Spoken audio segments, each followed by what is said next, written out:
Shalom, Agama Good News, Minggu 28 Februari 2021.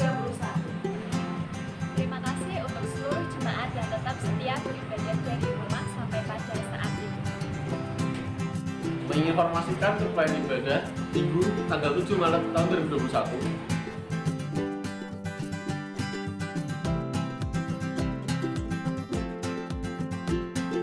Mengingatkan untuk pelayanan altar untuk dapat melakukan rekaman dan latihan ibadah pada hari Kamis pukul 5 sore di gereja. Mengingatkan untuk petugas jam doa pada hari Rabu tanggal 3 Maret tahun 2021. Terima kasih untuk seluruh jemaat yang tetap setia untuk mengikuti jam doa Rabu dari rumahnya masing-masing. Petugas sekolah Minggu tanggal 7 Maret 2021 akan dilayani oleh Indria, Ibu Ana, Pratama, Saudari Dea, Madia, Saudara Bima. Tunas Muda akan dilayani oleh Ibu Lulu, serta mengajak Bapak Ibu Saudara untuk terus mendukung anak-anak di dalam sekolah Minggu melalui Google Meet.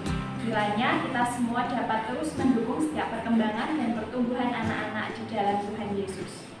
Mengajak setiap kaum muda dan remaja untuk mengikuti persekutuan setiap hari Sabtu pukul 5 sore melalui YouTube channel Salatiga Teens Fellowship. Terima kasih untuk teman-teman yang tetap setia mengikuti persekutuan. Gereja Baptis Indonesia Salatiga mengucapkan selamat ulang tahun kepada Bapak Toto tanggal 28 Februari, Bapak Ferry Sindu tanggal 4 Maret, dan Ibu Dwi Korahayu tanggal 5 Maret. Kiranya Bapak dan Ibu senantiasa diberikan kesehatan dan berkat yang melimpah. Menginformasikan untuk selalu mengikuti protokol kesehatan dari pemerintah dengan menggunakan masker ketika bepergian, mencuci tangan dengan sabun, dan menggunakan hand sanitizer, serta menjaga jarak dengan orang lain. Kiranya kita semua terhindar dari virus dan tetap sehat. Stay safe, stay healthy. Terima kasih untuk seluruh dukungannya, baik dari doa maupun setiap hal yang diberikan, termasuk like dan subscribe channel YouTube Gereja. Kiranya Bapak, Ibu, dan Saudara tetap setia dan semangat dalam beribadah. Tuhan Yesus memberkati.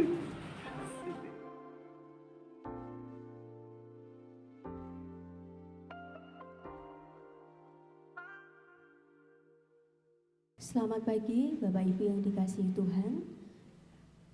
Menginformasikan pada bulan Maret, kita akan mulai bulan Maret untuk semua acara ibadah, baik untuk ibadah pada hari Minggu ataupun untuk jam doa, akan ditayangkan secara live atau streaming.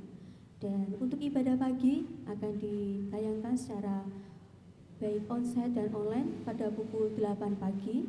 Dan untuk jam doa akan ditayangkan setiap hari Rabu pukul 6 sore. Kiranya bisa menjadi perhatian kita semua dan kita bisa bersama-sama merasakan kasih setia Tuhan melalui ibadah kita. Terima kasih, Tuhan Yesus memberkati.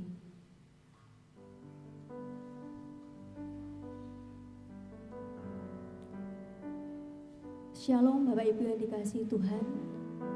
Apa kabarnya pada pagi hari ini? Mengucap syukur karena setiap penyertaan Tuhan yang Tuhan berikan buat kita bisa bersama-sama kembali beribadah, kita bisa kembali bersama-sama merasakan kasih setia Tuhan yang begitu luar biasa dalam kehidupan kita. Kita akan mengambil saat teduh sejenak. Kita akan menaikkan ucapan syukur kita. Kita mau datang kepada Tuhan dengan setiap kerendahan hati kita. Tuhan tahu apa yang kita perlukan. Tuhan tahu apa yang kita butuhkan. Di dalam Yesaya 41 ayat 10 dikatakan, "Janganlah takut, sebab Engkau Allahku menyertai aku. Janganlah bimbang, sebab aku ini Allahmu. Aku akan meneguhkan, bahkan akan menolong engkau. Aku akan memegang engkau dengan tangan kananku yang membawa kemenangan." Amin. Bersama-sama kita akan mengangkat satu pujian. Kekuatan hatiku. Kita tahu bahwa kuasa Tuhan nyata dalam kehidupan kita. Dan kita tahu bahwa Tuhanlah sumber kekuatan kita. Tuhanlah sumber penolong kita. Kita akan juga bersama-sama sebagai ucapan syukur kita. Engkau kekuatanku.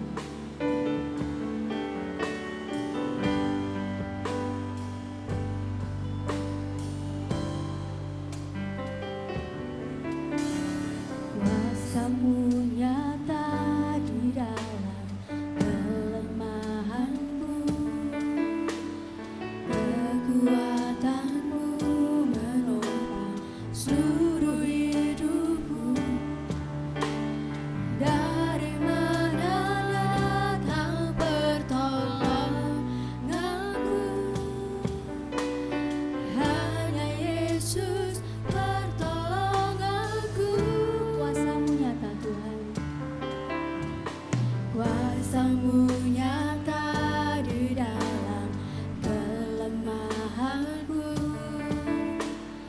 kekuatanmu menopang seluruh hidupku. Dari mana datang pertolonganku? Hanya Yesus pertolonganku. Engkaulah sumber kekuatan hatiku, tempat persembunyianku. Engkau menolong di saat susahku. Tuhan, tolong perlindungan kami. Tempat perlindunganku. Kau menerang dan perisai di hidupku. Kita akan menyanyikan bersama-sama dari awal sebagai doa kita. Terima kasih Tuhan Yesus, Engkau terus menopang kehidupan kami Tuhan. Hanya kekuatan yang kami perlukan dalam kehidupan kami. Dari mana datang pertolonganku? Hanya Yesus pertolonganku.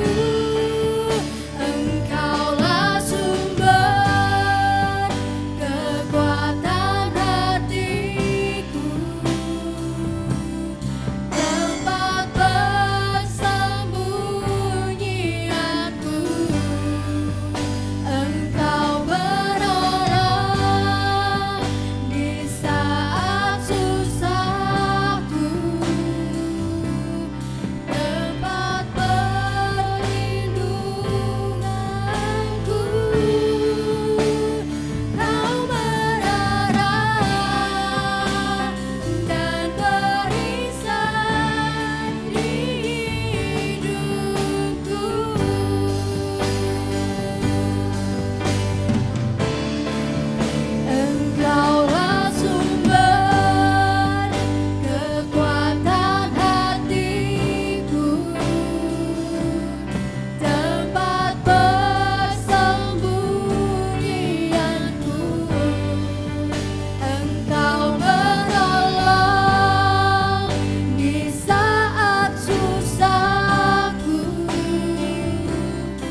kita akan bersaat teduh sejenak. Ucapkan syukur kita. Terima kasih Tuhan. Kasih-Mu sungguh nyata. Penyertaan-Mu juga sungguh nyata dalam kehidupan kami. Kasih-Mu selalu baru dalam kehidupan kami Tuhan. Engkau tidak pernah meninggalkan kami Tuhan. Hanyalah Engkau sumber kekuatan kami. Engkau telah menara kami. Engkau telah menolong kami Tuhan. Mengucap syukur Bapa, karena kami masih diberi kesempatan Tuhan untuk bisa melakukan hal-hal yang luar biasa bersama Engkau. Engkaulah kami yang penuh dengan kuasa. Allah kami yang sanggup menyelesaikan setiap persoalan kami. Allah kami yang sanggup untuk memberikan apa yang kami perlukan. Terima kasih Tuhan Yesus, karena pada pagi hari ini Tuhan, kami bisa bersama-sama memuji nama-Mu. Kami bisa bersama-sama Tuhan duduk, diam untuk merenungkan setiap kebaikan-Mu. Saat ini kami siap untuk beribadah Tuhan. Kami siap untuk terus memuliakan nama-Mu, memuji nama-Mu, menyembah-Mu Tuhan. Terimalah segala puji-pujian kami Tuhan. Terimalah segala penyembahan kami. Terima kasih Yesus. Kami berdoa dan mengucap syukur. Haleluya. Amin. Saya akan menyambut kembali Bapak Ibu semua pada pagi hari ini. Shalom. Selamat pagi. Ada sukacita? Amin. Kita akan memberikan salam kanan kiri kita. Katakan bahwa Tuhan Yesus luar biasa. Kita akan kembali memuji nama Tuhan. Ada satu pujian bahwa kita tahu bahwa kita punya Tuhan yang sangat baik. Kita tahu bahwa Tuhan terus memberkati kita. Sebab Tuhan baik, kita akan pujikan dengan penuh sukacita.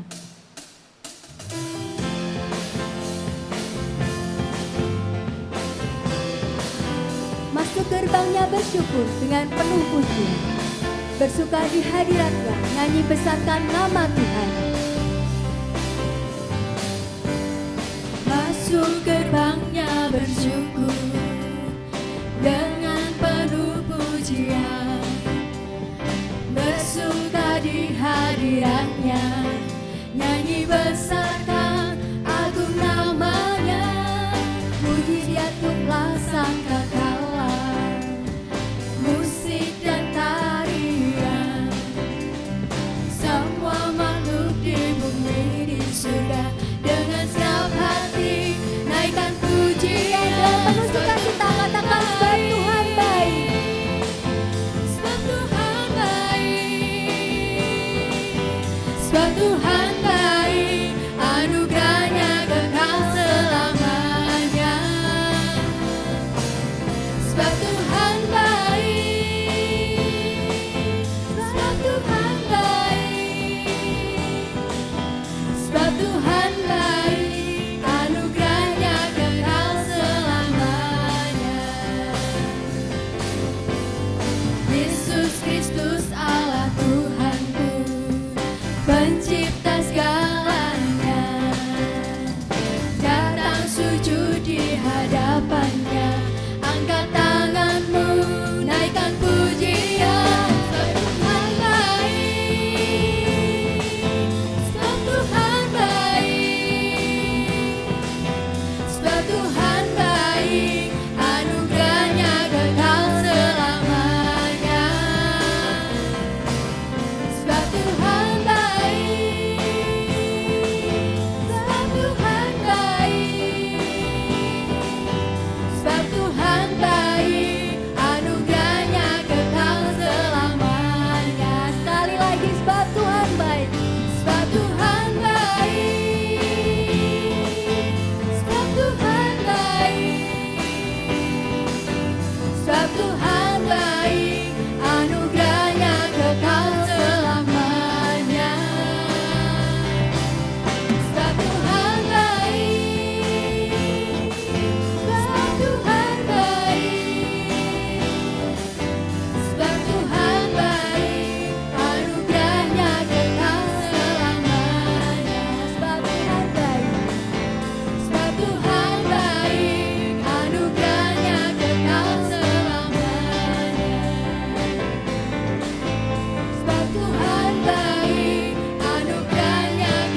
Puji nama Tuhan, benar sebab Tuhan baik dan anugerahnya kekal untuk selama-lamanya.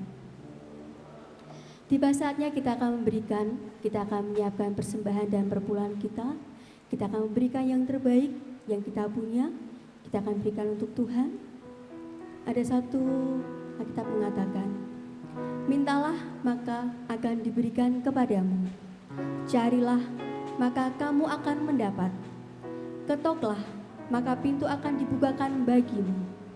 Karena setiap orang yang meminta, menerima, dan setiap orang yang mencari, mendapat, dan setiap orang yang mengetuk baginya, pintu dibukakan.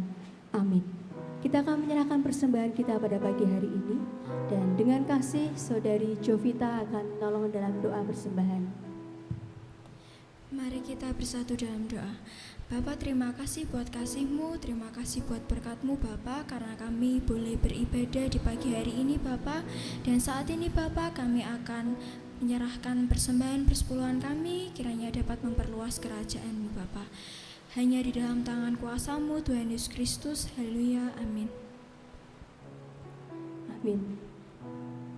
Saatnya kita akan menyiapkan hati kita akan bersama-sama merenungkan kembali kebenaran firman Tuhan, dan kita akan belajar kembali firman Tuhan yang akan disampaikan oleh hambanya pendeta muda Samuel.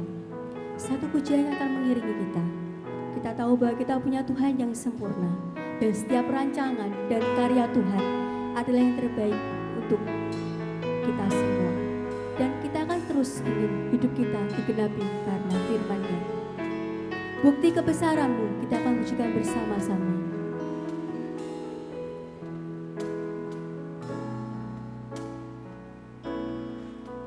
Tuhan, Kau sempurna dalam rencana-Mu dan karya-Mu. Ku serahkan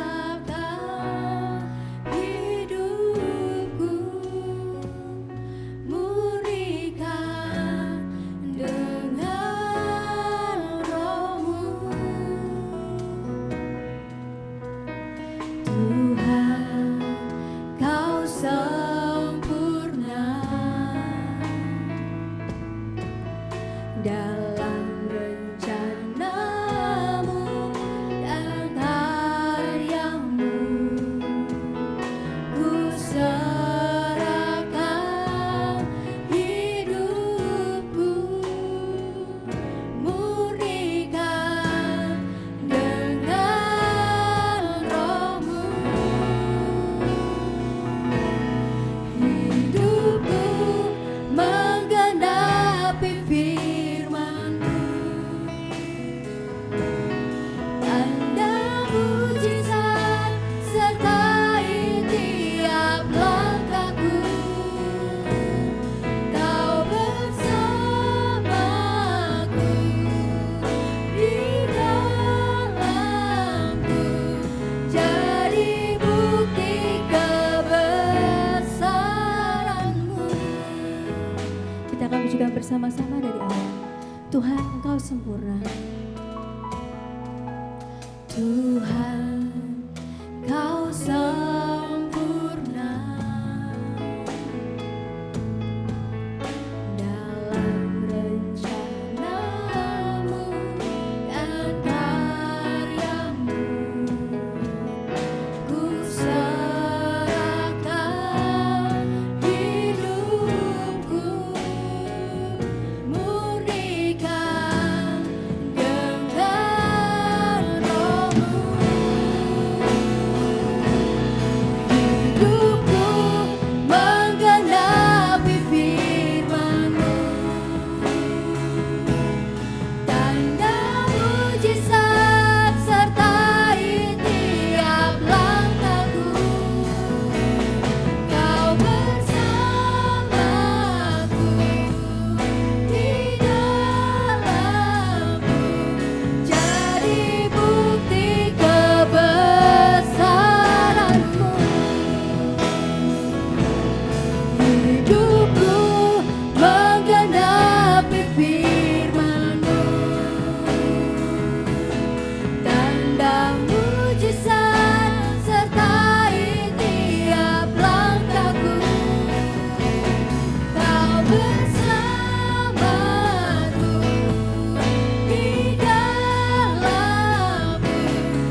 Mari Bapak Ibu kita akan tunduk kepala, kita berdoa bersama-sama.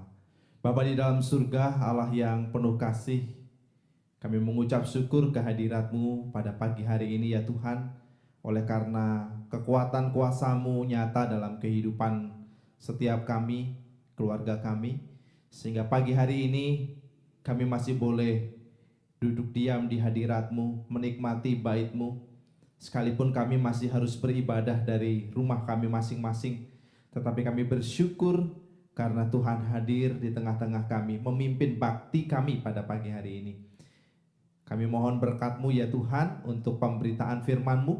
Biarlah kuasa-Mu dinyatakan, biarlah hamba-Mu boleh dipakai Tuhan untuk dengan leluasa menyampaikan setiap kebenaran sesuai dengan kehendak-Mu. Terima kasih Bapa di surga. Kami bersyukur, kami berdoa, haleluya, amin.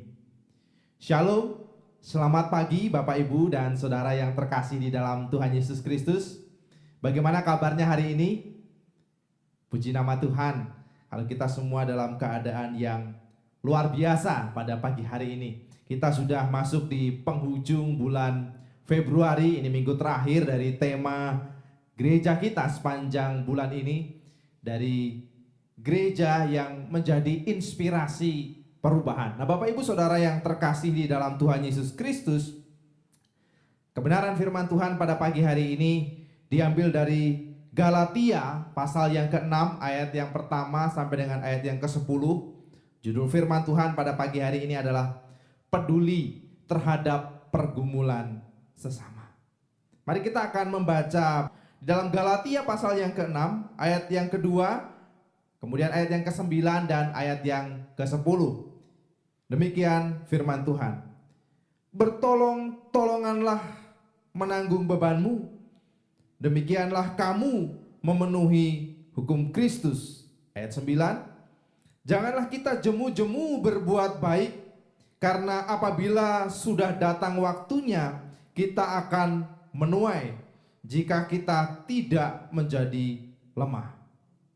Karena itu, selama masih ada kesempatan bagi kita, marilah kita berbuat baik kepada semua orang.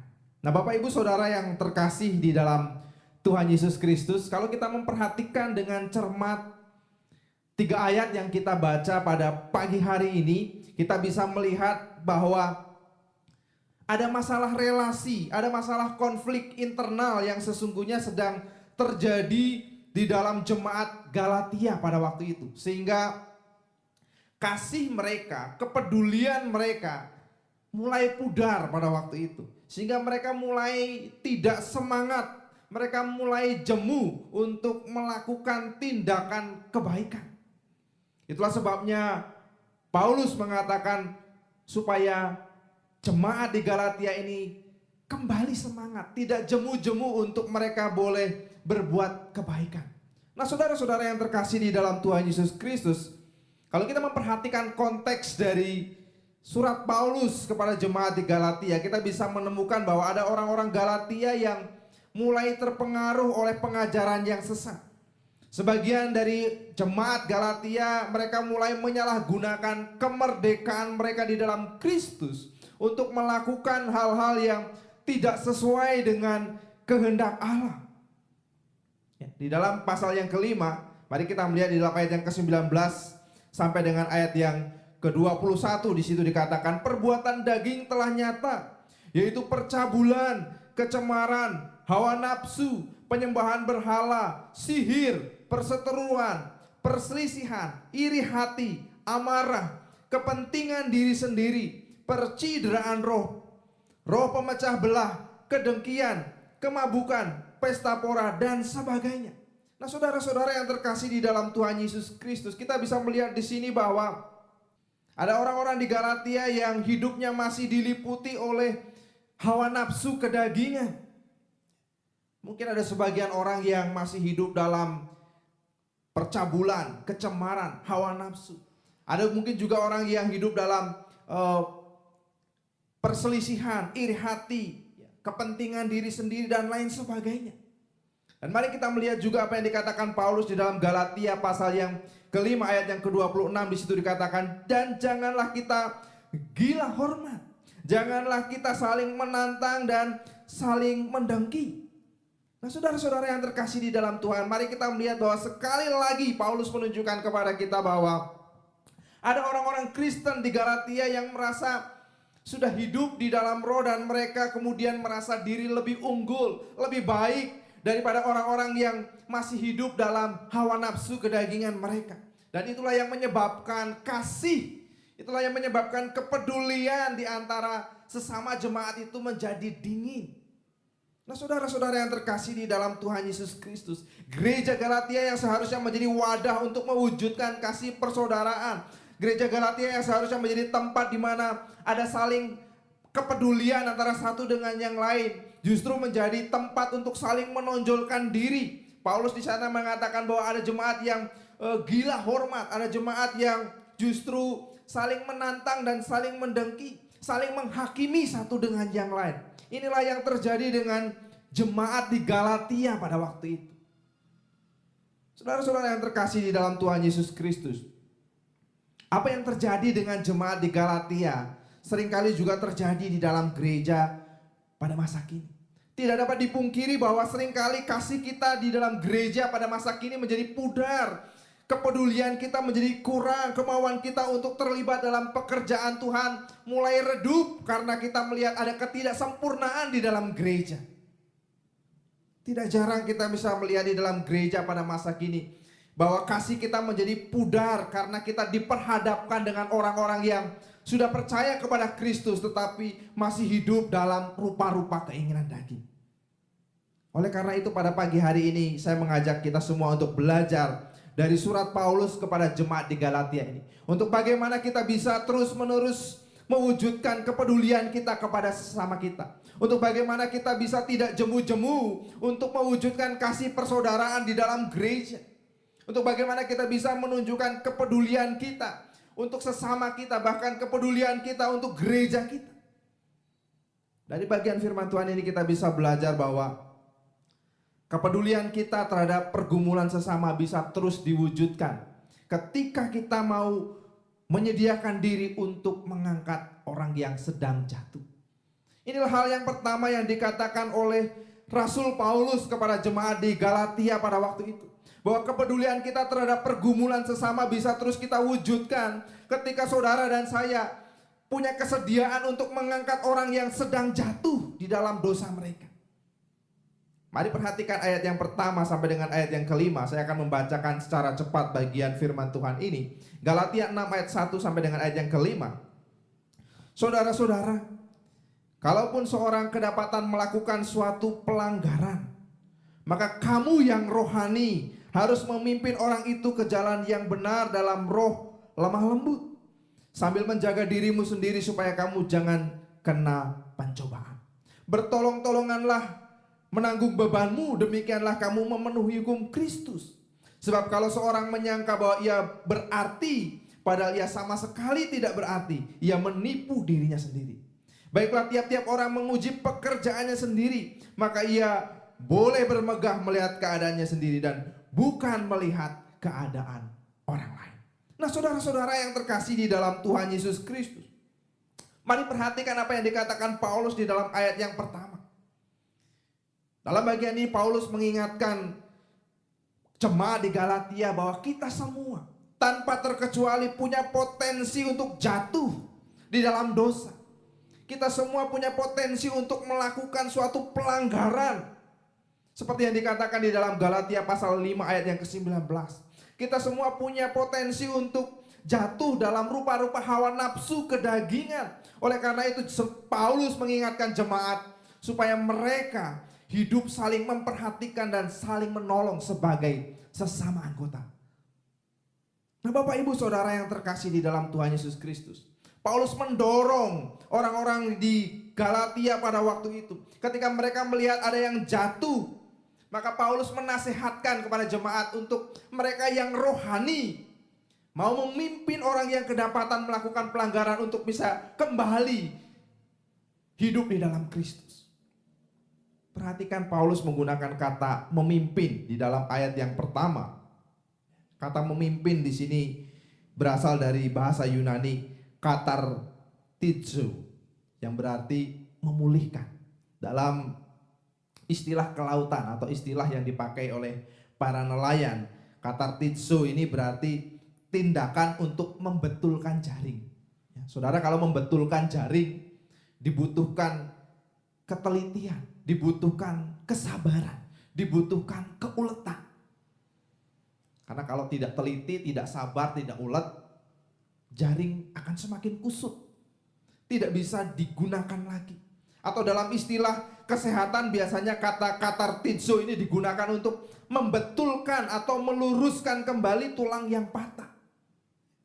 Tentu ketika kita melihat dokter, seorang dokter membetulkan tulang yang patah, dia harus mengerjakannya dengan hati-hati, dia harus mengerjakannya dengan ketelitian, dengan kesabaran.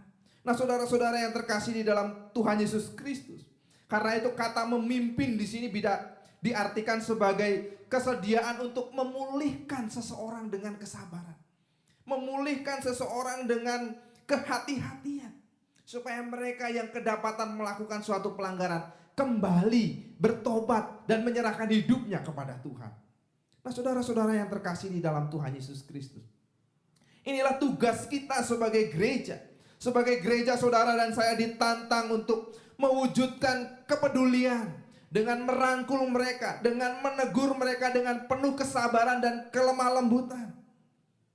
Sehingga orang-orang yang jatuh ke dalam dosa, jatuh dalam rupa-rupa keinginan kedagingan, mereka bisa kembali kepada Tuhan. Inilah tantangan kita sebagai gereja. Tugas kita sebagai gereja bukanlah untuk menghakimi orang yang berdosa, bukan untuk mengkritik, menggosipkan, menjelekan orang karena kesalahannya, tetapi menolong mereka, menolong orang-orang yang kedapatan berbuat jahat, berbuat dosa, untuk bisa kembali kepada Tuhan. Inilah tugas kita sebagai gereja. Kalau kita melihat keluarga kita, orang-orang sekitar kita, teman-teman seiman kita melakukan suatu pelanggaran, tanggung jawab kita adalah membawa mereka, membimbing mereka, memimpin mereka kembali kepada Tuhan. Ketika suami melihat istrinya berbuat dosa, melakukan suatu hal yang tidak berkenan kepada Allah, suami bertanggung jawab untuk menolong istrinya, memimpin istrinya, membimbing istrinya kembali kepada Tuhan. Demikian juga seorang istri, ketika dia melihat suaminya melakukan suatu pelanggaran, maka tanggung jawab seorang istri adalah membimbing suaminya, memimpin suaminya untuk mereka dapat kembali kepada Tuhan. Bukan mengacuhkannya, bukan menjauhinya, tetapi menolong untuk dia bisa kembali kepada Tuhan. Demikian juga orang tua dengan anak, anak dengan orang tua. Ada tanggung jawab Kristen yang Allah percayakan kepada kita untuk memimpin orang yang jatuh ke dalam pelanggaran, jatuh ke dalam dosa, agar mereka bisa kembali kepada Tuhan. Nah, saudara-saudara yang terkasih di dalam Tuhan Yesus Kristus, tentu saja tugas untuk memimpin orang kembali, untuk membawa orang sadar akan kesalahannya, bukanlah hal yang mudah. Kadang-kadang ketika suami mengingatkan istri, istri bisa marah, bisa tersinggung. Ketika istri mengingatkan suami, istri atau suami bisa memberikan respon yang negatif, bisa tersinggung, bahkan mungkin bisa mengkambing hitamkan orang lain untuk menutupi kesalahannya.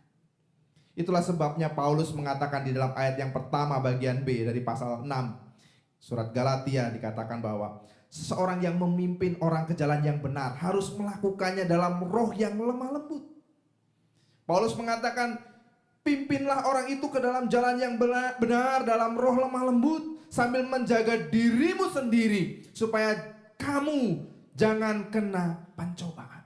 Inilah yang Paulus katakan, dan inilah yang menjadi kunci untuk kita bisa membawa orang lain, untuk kita bisa memimpin orang lain kembali ke jalan yang benar, supaya kasih kita tidak menjadi surut, supaya kepedulian kita terus ada di dalam gereja, supaya kita tidak jemu-jemu untuk melakukan kebaikan kepada orang-orang yang berbuat salah.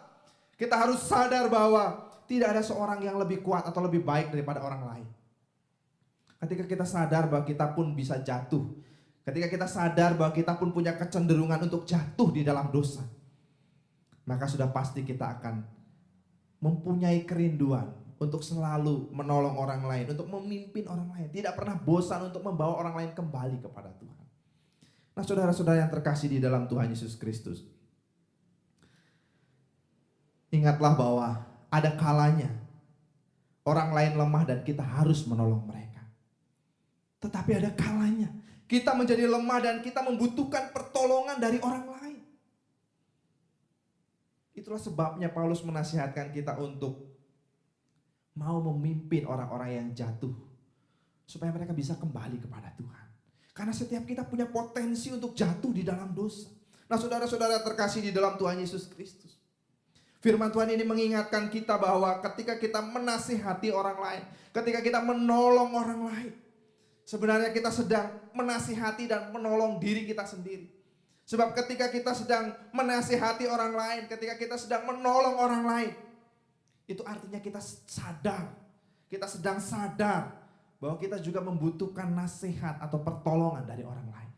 Nah, Bapak Ibu Saudara yang terkasih di dalam Tuhan Yesus Kristus, sebagai orang Kristen kita perlu belajar untuk terus menerapkan prinsip kasih dalam kebenaran dan kebenaran di dalam kasih. Sebagai orang-orang yang sudah bertumbuh di dalam Kristus, kita harus terus menerapkan kasih di dalam kebenaran dan kebenaran di dalam kasih. Itu artinya bahwa kita harus berani mengatakan kebenaran, kita harus berani menyatakan kebenaran. Meskipun itu pahit, tetapi kita harus membungkus kebenaran itu di dalam kasih. Dan sebaliknya, kita harus melakukan kasih, kita harus memberikan kasih, kita harus menunjukkan kepedulian kita dalam kasih, tapi jangan sampai kasih kita membuat kita tidak berani untuk menegur orang lain. Itu sebabnya nasihat Paulus ini mengingatkan kita, supaya kita mau menyatakan kasih di dalam kebenaran dan menyatakan kebenaran di dalam kasih. Itulah kuncinya, bagaimana kita bisa tetap mengasihi orang lain. Bagaimana kita tetap bisa mewujudkan kepedulian kita kepada orang lain. Karena kita hidup untuk bisa mengangkat orang lain yang jatuh. Kita tidak merasa bahwa kita adalah orang yang 100% benar. Karena kita pun bisa jatuh di dalam dosa yang sama. Nah, Bapak Ibu Saudara yang terkasih di dalam Tuhan, hal yang kedua yang bisa kita pelajari dari surat Paulus kepada jemaat di Galatia, kepedulian kita terhadap pergumulan sesama. Kepedulian kita terhadap apa yang menjadi pergumulan orang lain, bahkan pergumulan gereja, bisa terus kita wujudkan ketika kita punya kesediaan untuk menyadari peran kita di dalam gereja. Ketika kita menyadari peran kita masing-masing di dalam gereja, maka kita akan mampu untuk terus mewujudkan kasih itu kepada orang lain ataupun terhadap semua pergumulan yang terjadi di dalam gereja. Mari kita melihat di dalam ayat yang ke-6 dari Galatia pasal yang ke-6. Di situ dikatakan demikian. Dan baiklah dia yang menerima pengajaran di dalam firman, membagikan segala sesuatu yang ada padanya dengan orang yang memberikan pengajaran. Perhatikan sekali lagi, saya akan membacakan bagian ini. Dan baiklah dia, Paulus katakan, yang menerima pengajaran dalam firman, membagikan segala sesuatu yang ada padanya, segala sesuatu yang dimilikinya dengan orang yang memberikan pengajaran itu. Nah, saudara-saudara yang terkasih di dalam Tuhan Yesus Kristus, Paulus mengatakan kepada jemaat di Galatia supaya mereka yang sudah menerima pengajaran firman, mereka yang sudah diajar oleh kebenaran firman Tuhan, mau membagi apa yang mereka miliki, apa yang mereka punyai untuk orang-orang yang mengajarkan firman itu. Bapak Ibu Saudara yang terkasih di dalam Tuhan Yesus Kristus, tentu saja bagian ini tidak hanya bicara soal finansial, soal duit, soal uang.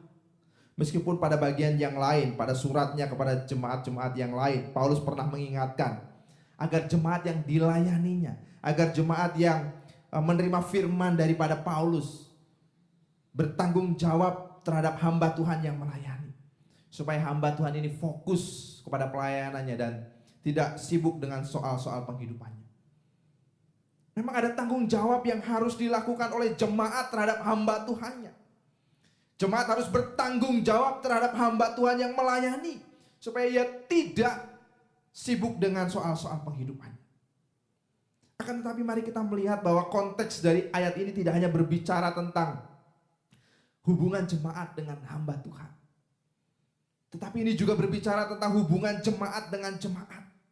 Kalau kita melihat secara cermat bagian ayat yang ke-6 dari Galatia pasal yang ke-6, kita sesungguhnya bisa belajar bahwa Paulus sedang mengingatkan gereja Galatia pada waktu itu, untuk mereka memberikan dukungan, untuk mereka memiliki kepedulian terhadap orang-orang yang telah mengajar firman. Kepada kita juga Paulus menasihatkan agar kita memberikan dukungan, memberikan kepedulian, punya perhatian terhadap mereka yang sudah memberikan pengajaran firman di dalam gereja. Baik itu mungkin pendeta, baik itu mungkin guru sekolah minggu, pemimpin KPW atau yang lainnya. Dan ini bukan hanya berbicara soal finansial, bukan hanya berbicara soal uang. Sebab perhatian bisa kita berikan dengan cara-cara yang lain. Kita bisa berdoa untuk hamba Tuhan. Kita bisa berdoa untuk guru sekolah minggu yang mengajar kita. Kepedulian kita bisa kita tunjukkan dengan menyampaikan perhatian, dengan menyampaikan kata-kata yang membangun. Bahkan kadang-kadang bertanya kabar saja itu merupakan suatu perhatian yang bisa kita lakukan untuk sesama kita. Inilah yang Paulus inginkan dari jemaat Galatia pada waktu itu. Paulus mendorong, Paulus mengingatkan gereja untuk menyadari perannya. Paulus mengajarkan kepada jemaat pada waktu itu untuk mereka menyadari peran mereka di dalam gereja, di dalam konteks persekutuan. Dari bagian firman Tuhan ini kita diingatkan lagi bahwa setiap kita sesungguhnya punya potensi yang besar untuk bisa melakukan sesuatu, untuk bisa memberi sesuatu dan bukan hanya menerima sesuatu. Mari perhatikan ayat yang ke-6 itu ya. Sekali lagi saya akan membacakan. Dan baiklah dia yang menerima pengajaran dalam firman, membagi segala sesuatu yang ada padanya. Saudara, Paulus tidak menuntut apa yang tidak ada pada kita, tetapi Paulus mendorong untuk jemaat di Galatia, mereka boleh memberikan apa yang ada padanya, apa yang mereka miliki, apa yang mereka punyai, untuk mereka bagikan kepada sesama mereka. Inilah yang didorong Paulus, inilah yang dituntut Paulus dari jemaat di Galatia pada waktu itu. Karena itu mari kita belajar, mari kita lihat diri kita. Sebagaimana yang dikatakan Paulus di dalam Galatia pasal yang ke-6, ayat yang ke-6. Kita pasti punya sesuatu untuk kita bisa bagikan.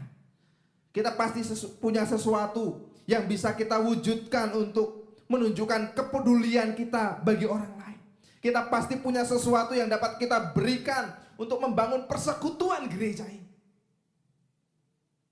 Kalau saudara mengingat firman Tuhan minggu lalu dari 1 Petrus pasal 2, mari kita akan melihat sejenak 1 Petrus pasal 2, bagian firman Tuhan yang disampaikan oleh guru Injil Rian Herista. Ayat yang ke-9 di situ dikatakan, tetapi kamulah bangsa yang terpilih, imamat yang rajani, bangsa yang kudus, umat kepunyaan Allah sendiri, supaya kamu memberitakan perbuatan-perbuatan besar dari Dia yang telah memanggil kamu keluar dari kegelapan kepada terangnya yang ajaib. Saudara, perhatikan di sini bahwa kita adalah orang-orang istimewa yang dipanggil oleh Kristus, bukan untuk berpangku tangan, bukan untuk menonton, bukan untuk menjadi penonton saja. Firman Tuhan mengatakan supaya kamu memberitakan perbuatan-perbuatan yang besar, supaya kamu menunjukkan kepedulianmu kepada sesamamu, supaya kamu menunjukkan kepedulianmu terhadap pergumulan gerejamu. Itulah yang Petrus tekankan. Dan yang hari ini juga Paulus ajarkan kepada kita. Saudara-saudara yang terkasih di dalam Tuhan Yesus Kristus, saudara dan saya adalah orang-orang yang telah dipilih Tuhan, diutus Tuhan untuk berada di dalam persekutuan gereja dengan karunia-karunia yang khas. Dan dengan karunia-karunia itu Tuhan mendorong kita untuk memakainya, untuk berpartisipasi, untuk membangun kepedulian di dalam gereja. Saudara-saudara yang terkasih di dalam Tuhan Yesus Kristus, Inilah yang seharusnya terjadi di dalam gereja. Dengan limpahan karunia, dengan limpahan berkat Allah, seharusnya kita menjadi sarana. Karunia kita seharusnya menjadi kesempatan untuk saling membangun sebuah persekutuan, untuk membangun sebuah kepedulian di dalam gereja. Tapi seringkali kita gagal. Karena yang ada di dalam pikiran kita, yang ada di dalam benak kita hanyalah bagaimana kita bisa memperoleh sesuatu di dalam gereja. Itu sebabnya ada banyak orang undur dari gereja, undur dari pelayanan. Karena yang ada dalam pikiran mereka adalah apa yang mereka bisa dapat dari gereja. Sehingga ketika mereka tidak mendapatkan sesuatu, mereka pergi dari gereja. Saudara-saudara yang terkasih di dalam Tuhan Yesus Kristus, selama kita gampang tersinggung dengan perbedaan pendapat yang terjadi di dalam gereja, pasti kita sulit untuk bisa terlibat di dalam persekutuan. Selama mental kita adalah mental kurang mampu, maka kita tidak akan pernah bisa membangun kepedulian terhadap pergumulan sesama kita. Apalagi pergumulan gereja. Kalau mental kita nggak mampu, kurang mampu, tidak bisa. Bagaimana kita bisa membangun kepedulian terhadap sesama, apalagi kepedulian kita terhadap gereja kita. Inilah yang Paulus ingatkan kembali kepada jemaat di Galatia pada waktu itu. Dan juga kepada kita pada hari ini. Karena itu mari kita menyadari peran kita, potensi kita di dalam gereja. Supaya kita bisa memakai potensi kita, memakai kemampuan kita untuk menyatakan kepedulian kita kepada sesama kita, untuk menyatakan kepedulian kita terhadap pergumulan gereja kita hari ini.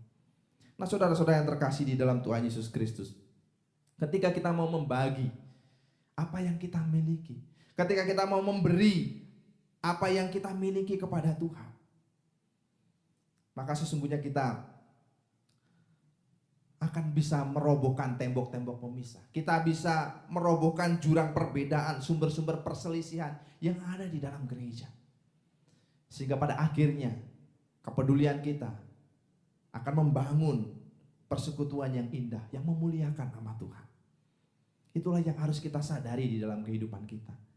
Ketika kita memiliki kesadaran, kesediaan untuk melihat peran kita masing-masing di dalam gereja, maka kita tidak akan hanya menjadi orang yang berpangku tangan di dalam gereja.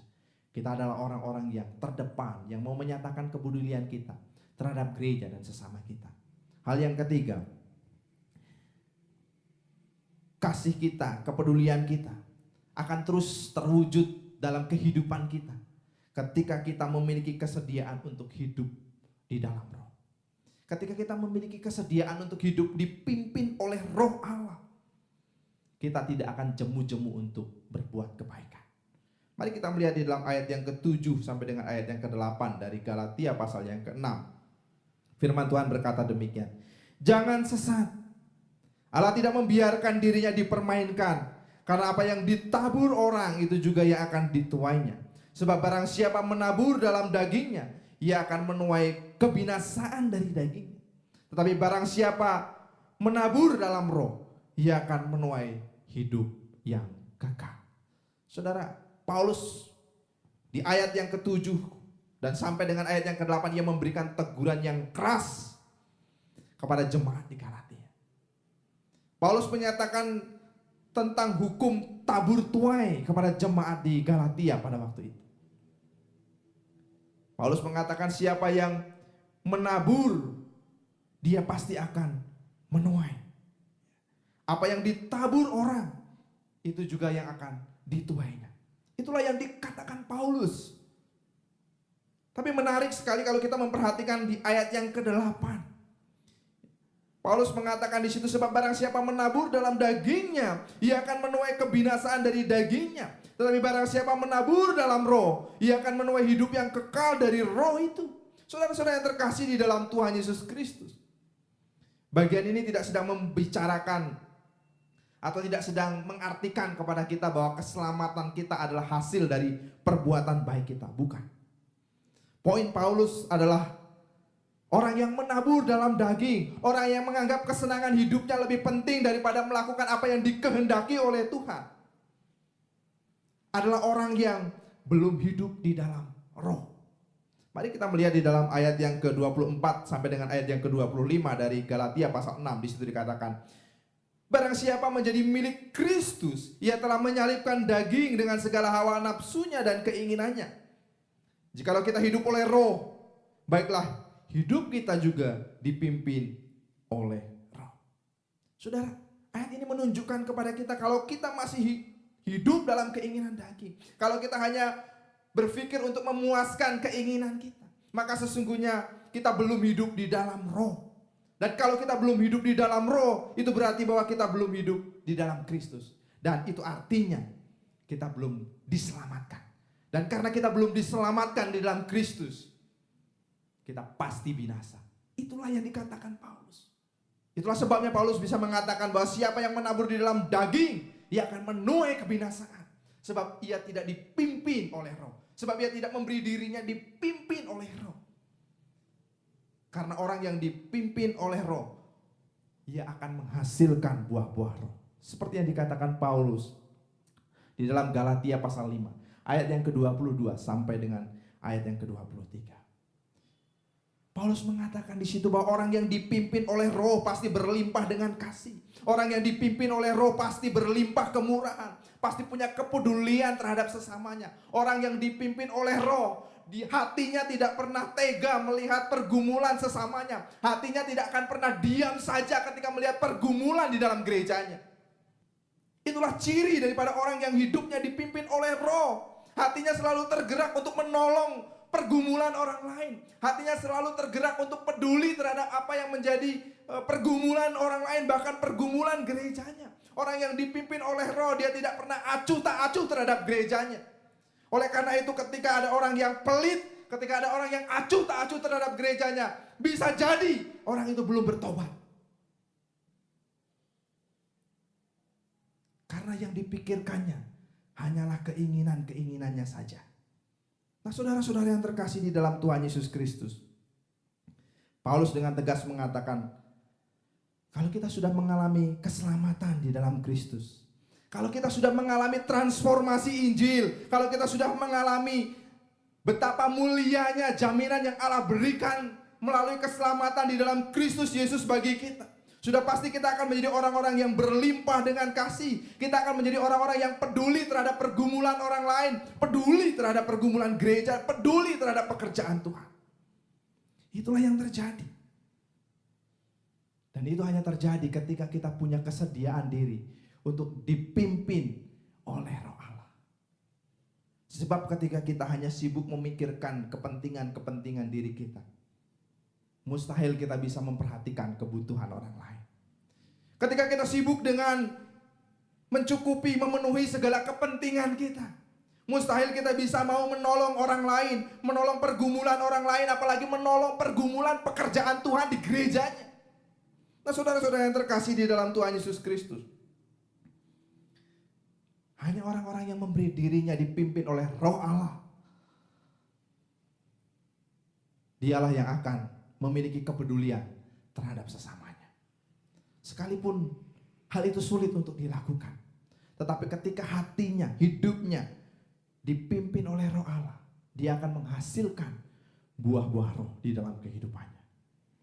Mari kita membaca ayat yang terakhir sebagai penutup dari kebenaran firman Tuhan pada pagi hari ini. Ayat 9 dan ayat yang ke-10. Janganlah kita jemu-jemu berbuat baik, karena apabila sudah datang waktunya, kita akan menuai jika kita tidak menjadi lemah. Karena itu selama masih ada kesempatan bagi kita, marilah kita berbuat baik kepada semua orang, tetapi terutama kepada kawan-kawan kita seiman. Saudara-saudara yang terkasih di dalam Tuhan Yesus Kristus, firman Tuhan pada pagi hari ini mengingatkan kita untuk kita boleh mewujudkan kepedulian kita kepada sesama. Meskipun mungkin kita belum melihat hasilnya. Mungkin kita berkata, Pak, saya sudah mengingatkan suami saya untuk setia kepada Tuhan, tapi saya belum melihat perubahan. Mungkin kita berkata, Pak, saya sudah mendoakan istri saya sudah menasehati istri saya, tapi saya belum melihat hasilnya. Teruslah kerjakan. Firman Tuhan mengatakan kepada kita, kita akan menuai kalau kita tidak menjadi lemah. Teruslah nyatakan kepedulian kita terhadap pergumulan-pergumulan gereja kita. Sekalipun kita belum melihat hasil dari setiap pelayanan yang kita kerjakan. Jangan jemu-jemu untuk melakukan kebaikan, untuk melakukan pelayanan, untuk melakukan apa yang menjadi kehendak Tuhan bagi gerejanya. Sebab kita akan menuai pada waktunya. Dan di ayat yang terakhir firman Tuhan mengingatkan kita. Akan ada kesempatan di mana tidak ada lagi waktu untuk kita melakukan kebaikan. Akan ada kesempatan di mana kita tidak bisa lagi berbuat baik untuk orang lain. Ada kesempatan di mana kita tidak lagi bisa menolong orang lain. Menyatakan kepedulian kita kepada orang lain. Karena itu firman Tuhan mengingatkan kita pada hari ini. Selama ada kesempatan, mari kita nyatakan kepedulian kita terhadap pergumulan sesama. Mari nyatakan kepedulian kita terhadap pergumulan gereja kita. Sehingga melalui kepedulian kita, nama Tuhan dipermuliakan. Mari kita akan tunduk kepala. Kita akan berdoa bersama-sama.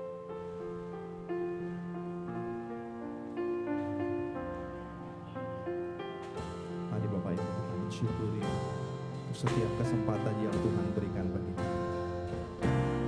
Karena hidup ini adalah kesempatan.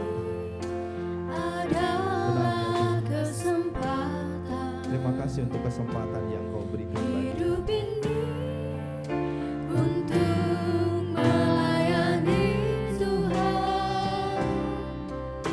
Jangan sia-siakan waktu yang Tuhan beri.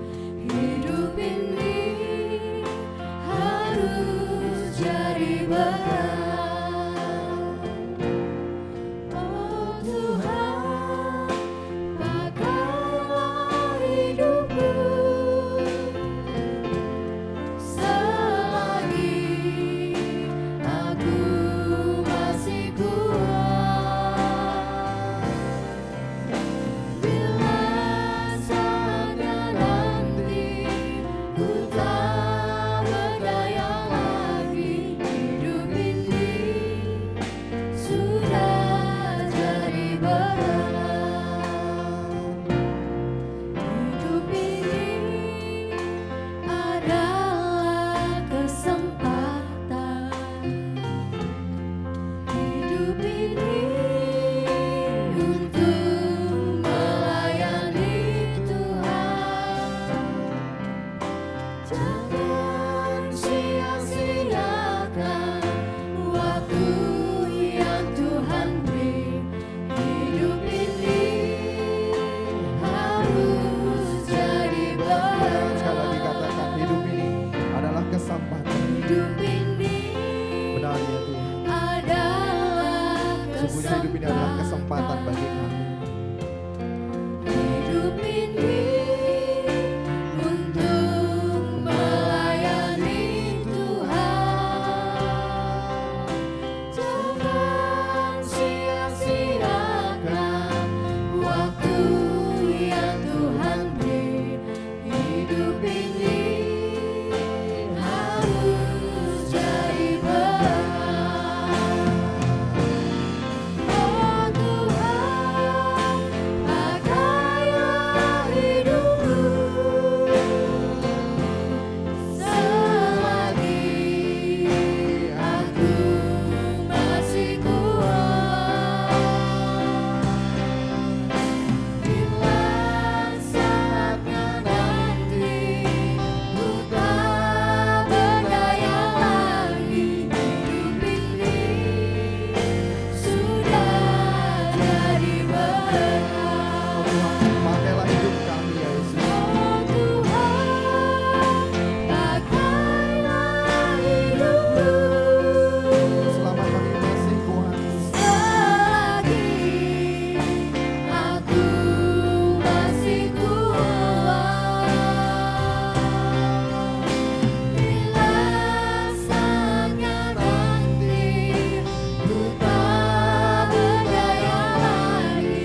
Tuhan, pujian ini menjadi komitmen hati kami. Kami bersyukur untuk penyertaan Tuhan di sepanjang bulan Februari. Biarlah Tuhan memeteraikan firman-Mu dalam hati kami. Kami menggunakan setiap kesempatan yang Tuhan berikan bagi kami untuk mewujudkan kepedulian kepada sesama kami. Berkati kami Tuhan dalam perjalanan hidup kami sebagai orang-orang percaya. Ingatkan kami kembali tentang tugas kami untuk mewartakan kabar baik, untuk membawa perubahan bagi dunia ini. Kami bersyukur untuk kesempatan yang Tuhan berikan bagi kami. Dan biarlah kami boleh menggunakannya dengan sebaik mungkin, supaya nama Tuhan boleh semakin ditinggikan dan dipermuliakan melalui keberadaan gereja-Mu di tempat ini. Mohon berkat-Mu ya Tuhan, mohon urapan-Mu, mohon campur tangan-Mu untuk pelayanan pekerjaan Tuhan di GBI Salatiga dan juga di BPW Ampel. Biarlah karya Tuhan boleh nyata atas kehidupan kami, dan kami boleh terus menyatakan kuasa Tuhan melalui apa yang dapat kami kerjakan bersama-sama. Berkati apa yang menjadi kebutuhan gereja-Mu, kebutuhan setiap kami. Terlebih lagi Tuhan, lawatilah umat-Mu dengan kuat kuasa-Mu. Lawatilah kami dengan damai sejahtera dan sukacita yang daripada-Mu. Biarlah setiap keluarga boleh mengalami kebahagiaan, mengalami berkat, mengalami pemeliharaan Tuhan, mengalami masa depan yang indah di dalam Tuhan. Kami terus berdoa untuk situasi kota Salatiga, dan juga kami terus berdoa untuk bangsa kami ya Tuhan. Biarlah Tuhan Kau melawat bangsa kami dan juga kota kami Salatiga, sehingga kemuliaan Tuhan, kemurahan Tuhan, berkat Tuhan boleh dinyatakan atas kami semua. Terima kasih Bapa atas pimpinan dan penyertaan-Mu untuk ibadah pada pagi hari ini. Biarlah sepanjang minggu yang akan kami lalui dengan penuh sukacita.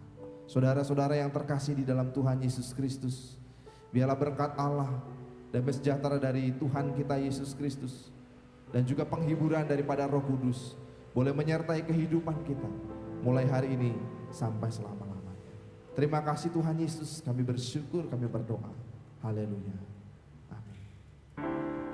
Engkaulah sumber kekuatan hatiku,